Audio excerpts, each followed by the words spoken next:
Cooking. இன்றைக்கி நம்ம பார்க்க போகிறோம் என்னென்னா அருமையான வீட்டு ஸ்டைல் இல்லையா ஹோட்டல் ஸ்டைலு சில்லி பரோட்டா எப்படி பண்ணுறது பார்க்க போகிறோம். வாங்க வீடியோக்குள்ளே போகலாம்.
நம்ம இப்போ அடுப்பு பற்ற வச்சுக்கலாம்.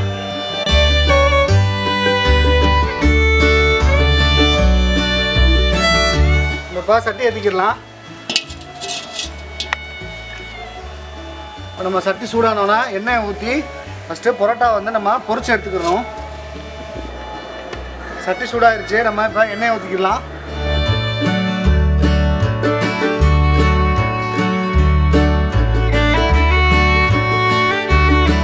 இப்போ எண்ணெய் நல்லா சூடாகிடுச்சு. நம்ம வெட்டி வச்சுருக்க இப்போ 10 பரோட்டா எடுத்து நம்ம கட் பண்ணி வச்சுருக்கோம். அதான் நம்ம கொஞ்சம் கொஞ்சமாக போட்டு பொரிச்சு எடுத்துக்கலாம்.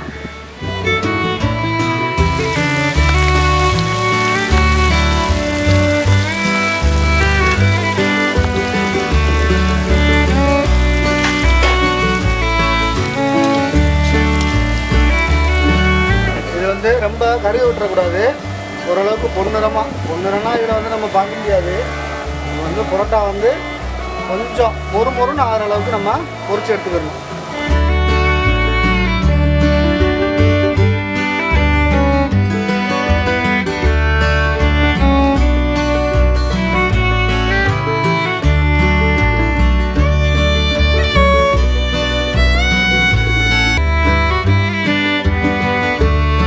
பரோட்டா பொரிச்சு எடுத்தாச்சு. நம்ம சில்லி பரோட்டா செய்கிறதுக்கு கடாய் ஏற்றிக்கிடுவோம்.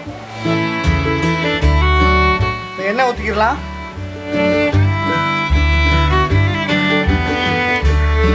எண்ணெய் நல்லா சூடாகிடுச்சு. நம்ம இஞ்சி பூண்டு பச்சை மிளகாய் வெட்டி வச்சுருக்கிறத புடிஸ் அந்த மாதிரி வெட்டி வச்சுருக்கிறத நம்ம போட்டுக்கலாம். இஞ்சி பூண்டு பச்சை வாடை போகிற வரைக்கும் நம்ம வதக்கிக்கிடலாம். இப்போ இஞ்சி பூண்டோட அந்த பச்சை வாடையெல்லாம் போயிடுச்சு. இப்போ நம்ம வெட்டி வச்ச வெங்காயத்தை சேர்த்துக்கிடலாம். இப்போ நம்ம பொடிசாக ஒரு 1.5 வெங்காயம் நம்ம பொடிசாக கட் பண்ணி வச்சுக்கிறணும். அந்த வெங்காயத்தை தான் இப்போ சேர்த்துருக்கு.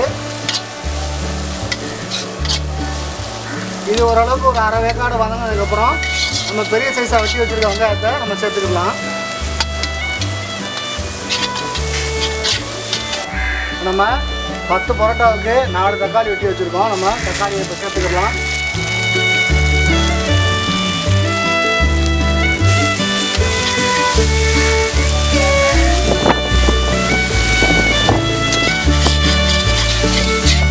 தேவையான அளவுக்கு மல்லி சேர்த்துக்கிடலாம்.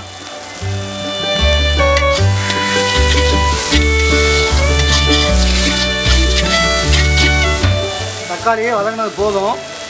இந்த அளவுக்கு ஒரு அரை வேக்காடு தான் நம்ம இந்த அளவுக்கு வதக்கி எடுத்துக்கிடணும். ரொம்ப வதங்க விட்டுறக்கூடாது. இப்போ நம்ம மசாலாவை சேர்த்துக்கிடலாம். மஞ்சள் தூள் வந்து ஒரு 1.5 டீஸ்பூன் அளவு சேர்த்துக்கோங்க. கரம் மசாலா 3 டீஸ்பூன் சேர்த்துக்கோங்க. காஷ்மீரி சில்லி சேர்த்துக்கிட்டோம்னா சில்லி பரோட்டாவுக்கு நம்ம அந்த கலர் நல்லா தூக்கி கொடுக்கும். இது வந்து காஷ்மீரி சில்லி வந்து ஒரு 2 டீஸ்பூன் சேர்த்துக்கோங்க. மிளகுத்தூள் வந்து ஒரு 1.5 டீஸ்பூன் சேர்த்துக்கோங்க.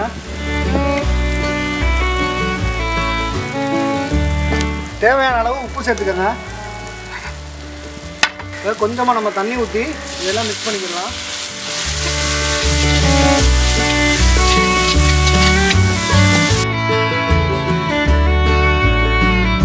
தண்ணி தேவையான அளவு கொஞ்சமாக தண்ணி ஊற்றி மசாலாலாம் மிக்ஸ் பண்ணுற மாதிரி ஒரு 5 நிமிஷம் அந்த மாதிரி விட்டுருங்க.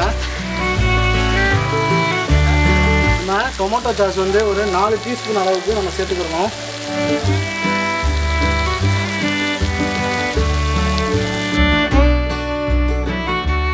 சோயா சாஸ் ஒரு டீஸ்பூன் சேர்த்துக்கோங்க.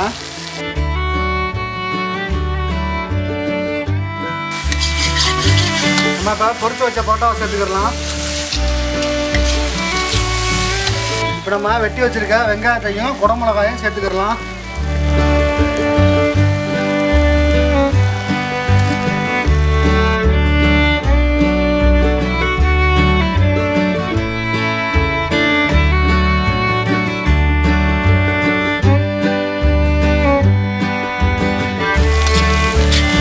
ஓகே, இப்போ நம்ம குடமிளகா வெங்காயம் எல்லாம் இந்த மாதிரி அரை வேக்காடாக வெந்தோன்னே நம்ம எடுத்துடலாம்.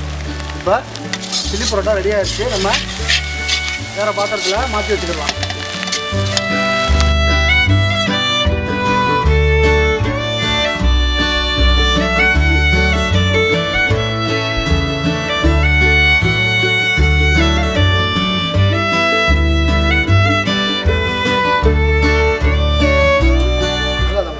நல்லா வெந்திருக்கு. நல்லா ஒரு அரை வேக்காடா தெரியுதா, நல்லா வந்துருச்சு.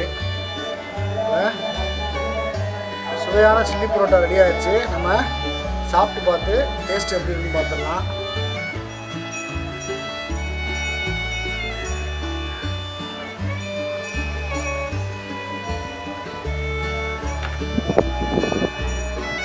உப்பு, உரப்பு, புளிப்பு எல்லாமே அளவாக இருக்குது. ஓகே, நம்ம நினச்சதை விட சில்லி பரோட்டா டேஸ்ட் அருமையாகவே இருக்குது. நம்ம சேனலை லைக் பண்ணுங்கள், கமெண்ட் பண்ணுங்கள், ஷேர் பண்ணுங்கள், மறக்காமல் சப்ஸ்கிரைப் பண்ணிடுங்க. நெக்ஸ்ட் வீடியோவில் பார்க்கலாம். பாய்.